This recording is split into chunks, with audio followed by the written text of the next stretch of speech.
Hello guys, welcome to the video again. So इस video को 1.5x पे देखना।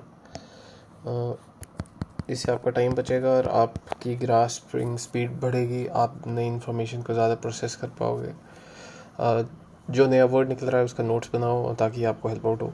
आज हम बात करेंगे बुक के बारे में जिसका नाम है एग्जामिन्ड लाइफ बाय रॉबर्ट नॉर्जिक।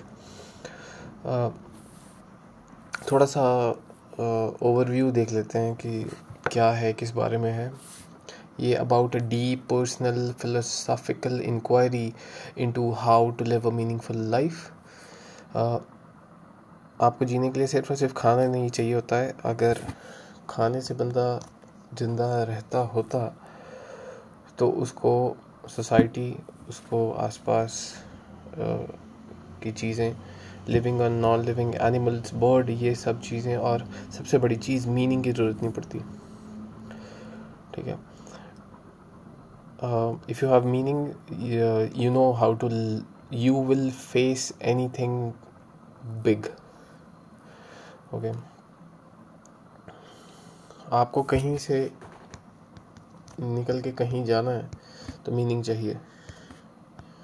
ठीक है। वो मीनिंग रिलीजन देता है, सोसाइटी देती है, फैमिली देती है, लव देता है, पर्पस देता है।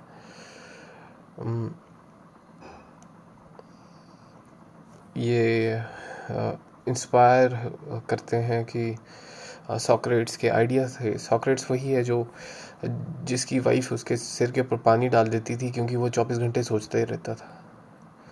सॉक्रेट्स वो इंडिविजुअल था जिसको लोगों ने जहर पिला दिया था क्योंकि वो कुछ ज़्यादा ही सच बोलने लग पड़ा था। पहले अगर हम कंसीडर करें कि चर्च को चीज़ें नहीं पसंद थी तो चर्च क्या करता था कि उन लोगों को हेट करता था, उन लोगों को मार देता था, उन चीज़ों को जला देता था जो उनकी आइडियोलॉजी के साथ मैच नहीं करती थी। ठीक है। आप मेरे को नीचे बताओ कि किस बंदे ने बोला था कि सूरज सेंटर में है और अर्थ उसके आसपास घूम रही है। ठीक है। और किस बंदे ने ये बोला था कि अर्थ सेंटर में है और सूरज आसपास घूम रहा है। ठीक है। पहले माना जाता था कि अर्थ सेंटर है और आसपास सूरज घूम रहा है। ठीक है। जब वो बंदा आया और उसने बोला कि यार सूरज सेंटर में और अर्थ आसपास घूम रही, तो चर्च को गुस्सा चढ़ गया कि ये क्या बोल रहा है, इस बंदे को मार दो, इस बंदे को काट दो। ठीक है। ऐसे थोड़ा ना होता है, ऐसे थोड़ा ना होता है। ठीक है। अगर आप पैराडाइम शिफ्ट किसी की हज़ारों साल की मेहनत में कुछ मार्केट में कुछ नया ले आओ तो obviously people will start hating you. okay, you have to accept this because everybody is living in their own subjective universe, because this is no more a collective collective world that we are living in. Everybody has their own subjective experiences, and their experience shape their life. Okay, so inspired by Socrates, इन्होंने Socrates का एक idea था कि the unexamined life is not worth living. तो इस book का main idea क्या है, एक्सप्लोर करती है ये value, meaning, ethics, personal growth, love, death, God and the self. कि सेल्फ है क्या, आइडेंटिटी। ओके। अगर आप अपने आप को राजा समझोगे तो आप सोसाइटी में ही बाहर जाके हुक्म चलाने लग पड़ोगे। If you see yourself as something you are not, but you are aspiring to be one, so this identity would definitely help you get along the way and will help you get to a certain destination. Okay. ये challenge करती है, like this book like challenge modern people to reflect seriously on their life, not just live effectively कि खाना खाया, रोटी पानी खाया, सो गए. Combine analytic precision with the existential and emotional depth. Ask how to live authentically, not just morally कि हाँ भाई अच्छा करो लोगों के, हाँ जी करो. ठीक है. एक path of path which is authentic, मतलब आप खुद एक्सपीरियंस करना, कोई आप ऐसा काम कर रहे होंगे जो आपको खुशी नहीं दे रहा होगा, फिर भी आप कर रहे हो, तो वो चीज़ अच्छी नहीं होती। आप फिर डिस्ट्रैक्ट होगे, कभी यहाँ भागोगे, वहाँ जाओगे, यहाँ कर जाओगे, ठीक है। इसलिए लोग प्लेजर के लिए, उस काम से बचने के लिए, या फिर उस काम को सहने के लिए छुट्टियाँ लेते हैं, ड्रग्स करते हैं, पार्टी करते हैं, they do sex, they masturbate, they do various things to get away from all this, and this escape is not healthy. Okay, what they call pleasure is actually killing them. ये book बात करती है self की। What is self? Self क्या चीज़ है? How our identity is formed through choice and internal narrative. ये बोलता है कि हमारे जो चॉइसेस हम करते हैं लाइफ में, और जो हम अपने आप से बात करते हैं, इसको बोलते हैं इंटरनल टॉक, या नरेटिव बोल सकते हैं। हम हर एक बंदा अपने आप को कोई ना कोई कहानी सुनाता है और अपने आप को समझा लेता है और बोलता है कि बस हो गया, यही था, ऐसे ही होना था, कर लिया मैंने। He emphasized the importance of self-awareness and confronting inner contradictions. Identity is not static, it evolves through reflection, relationship and responsibility. Very nice. बोलता है कि जो सेल्फ है ये चेंज होता है, ये भी स्टैटिक नहीं है, ठीक है। स्टैटिक का मतलब कि एक फिक्स नहीं है। फॉर एग्जांपल, अगर हम इंडियन कास्ट सिस्टम की बात करें, तो इंडियन कास्ट सिस्टम में अगर आप टॉप पे पैदा हुए हो तो आप वही होते हो, मरोगे भी उसी आइडेंटिटी के साथ, जियोगे भी उसी आइडेंटिटी के साथ, पूरी लाइफ वैसे निकलती है। जो नीचे वाला वो भी बेचारा पूरी ज़िंदगी वैसे जीता है, यही सब करता है, ठीक है, लास्ट में मर जाता है उसी आइडेंटिटी के साथ। वेयर एज ये बोलता है कि ऐसे नहीं है। जो सेल्फ है वो एक लाइक डायनामिक चीज़ है, ठीक है। ये चेंज होती है थ्रू लाइक रिफ्लेक्शन, अपने आप चिंतन मनन करके सोचना, रिलेशनशिप के साथ। रिलेशनशिप जैसे आप छोटे थे, आपका एक छोटा भाई पैदा हो गया, तो अब आप बड़े भाई बन गए, suddenly a big like responsibility comes to your side.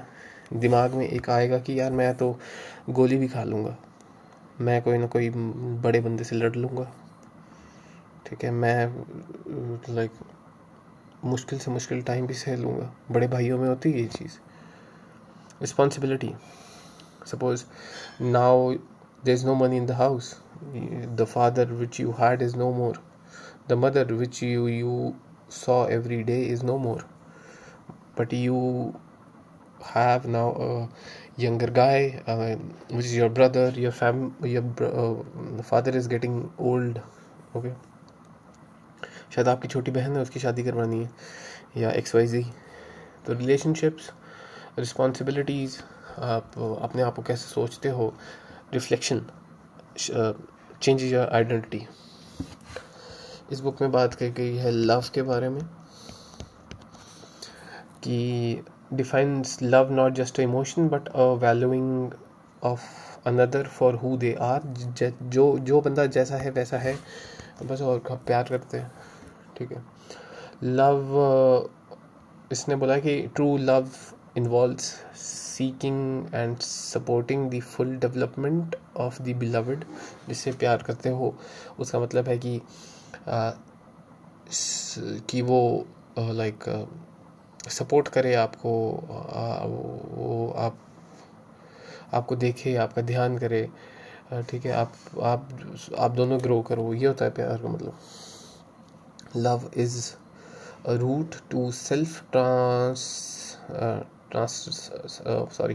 Love is a root to self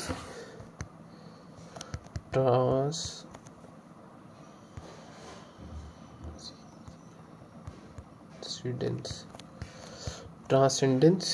Love is a route to self transcendence. You go beyond your ego by fully engage with another, ठीक है। आप अपने से दूर जाके अपन ego को पीछे रख के किसी के लिए काम करते हो। Question, you question whether you can love without passion or control. अब इसमें बात की है लव एंड मीनिंग के बारे में. Okay,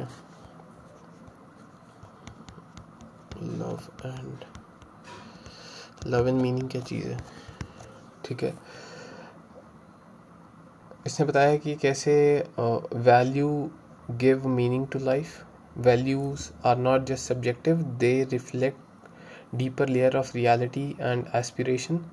a meaningful life requires living in accordance with value that transcends the self. आपकी वैल्यू जो है आपकी सेल्फ आइडेंटिटी को चेंज करती है. ये एक ऐसा है कि जैसे ये बेस है और ये इस बेस से ही आपकी आइडेंटिटी चेंज होती है. आस्क, अपने आप से पूछो, can a life B meaningful without being moral. क्या आपकी लाइफ में मीनिंग आएगा बिना मोरल के, मोरल जो बोलते हो. Okay, ethics and morality. ठीक है, शिफ्ट फ्रॉम इंडिविजुअल राइट. ठीक है, इसमें बताया है कि गुडनेस एंड सेल्फ इम्प्रूवमेंट, इन सब के बारे में बात की गई है. गुडनेस के बारे में ethics here is not about rules but becoming a better person. Ethics of aspiration. True morality is about living with integrity, compassion and courage. ठीक है, डेथ के बारे में बोला गया है reflect deeply on death, morality and legacy. ठीक है, death is not just an end but a mirror to life. ठीक है, forces us to examine priorities. Death हमको हेल्प करती है फोकस करने में, किसके ऊपर, अपनी प्रायोरिटीज़ के ऊपर. ठीक है, आप उससे पहले ही अगर आप डेथ के बारे में पढ़ने लग पड़ो, आपकी प्रायोरिटी बिल्कुल ठीक हो जाएगी मैं क्या चाहिए लाइफ में. Suggest transcendence death by contributing two things that outlive you. ठीक है, आपके बच्चे, आपकी आर्ट, आपका प्यार, आपके आइडियाज़, इन सब चीज़ों को लाइक फोर्स करती है. एक तरह से बोलती है कि डेथ जोर जोर की चिल्ला के बोलती है कि हाँ यार कुछ क्रिएट कर. वो चाहे आर्ट हो सकती है, आर्ट में या पेंटिंग, म्यूज़िक, वीडियोस या एनीथिंग, या आपका प्यार, आप क्योंकि मरने वाले हो तो find someone who is gonna die with you, because nobody is going to live forever. अब इतना कुछ मेहनत कर ली है, कमा ली है, तो किसके लिए, तो एक बच्चे को कर लो. आपके आइडियाज़ समाज के लिए कंट्रीब्यूट करें, तो ये एक कंट्रीब्यूशन है मेरा अभी ये वीडियो बनाना, कि कोई ये वीडियो देखे और शायद कुछ सीख ले. इस बुक में बात करी गई है गॉड के बारे में and spirituality.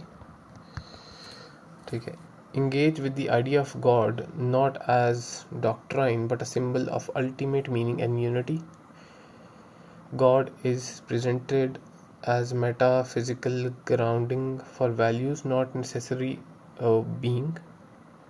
Openness to spirituality and mystic experience as ways of accessing deeper truths. Spirituality is about the awe and humility of being part of something greater.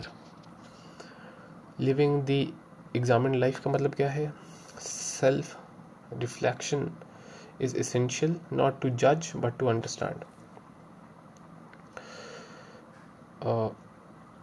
The examined life involves courage, honesty, attention to others, alignment with values. इससे बोला कि लिखा कैसे जाए. अगर आप कुछ बना रहे हो, कुछ आपके प्रेजेंट कर रहे हो, तो हाउ शुड यू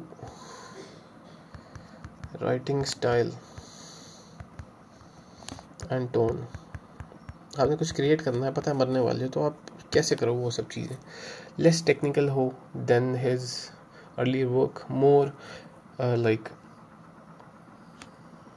ये मतलब हो रहा है कि आपने कुछ लिखना है तो वो कैसा हो, वो सिंपल हो, लेस टेक्निकल हो कि कोई भी पढ़ पाए, उसको एक पर्सनल लगे, जब वो पढ़ रहा है तो उसको मेडिटेटिव एक्सपीरियंस आए, कुछ सीखे, कुछ नया, वो लिटरेसी के मामले में अच्छी वोकैबुलरी हो ताकि वो सर्च करे और कुछ समझे, ओपन टू क्वेश्चंस हो, ठीक है, एक डायरी की तरह पढ़ पाए, उसका फिलोसफिकल हो, उससे कुछ सीखे, किसी को सजेस्ट करे, ऐसा कोई काम हो। सो की टेक अवे इसमें यही है कि philosophy is not just academic, it is a way of life. The examined life is not about perfection but honesty. To examine your life is to step out of distraction and reconnect with what really matters. अब इसमें कई philosophers के बारे में बात किया है, कई प्री सॉक्रेट्स और प्री लाइक पोस्ट सॉक्रेट्स के एग्जांपल दिए गए हैं। काफ़ी ज़्यादा सिंपल लैंग्वेज में लिखी गई है बुक, पढ़ने को ईजी है। I would definitely suggest if you are going through this book, it's simple। 5 में से मैं इसको देता हूँ अराउंड, अगर हम ईजीनेस की बात करें तो 4 नंबर।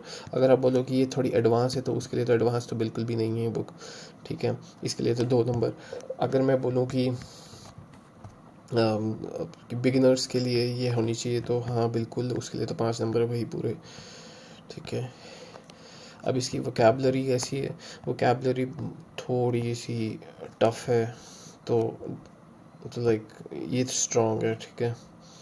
सो आई होप आपको ये वीडियो पसंद आई हो, लाइक सब्सक्राइब शेयर।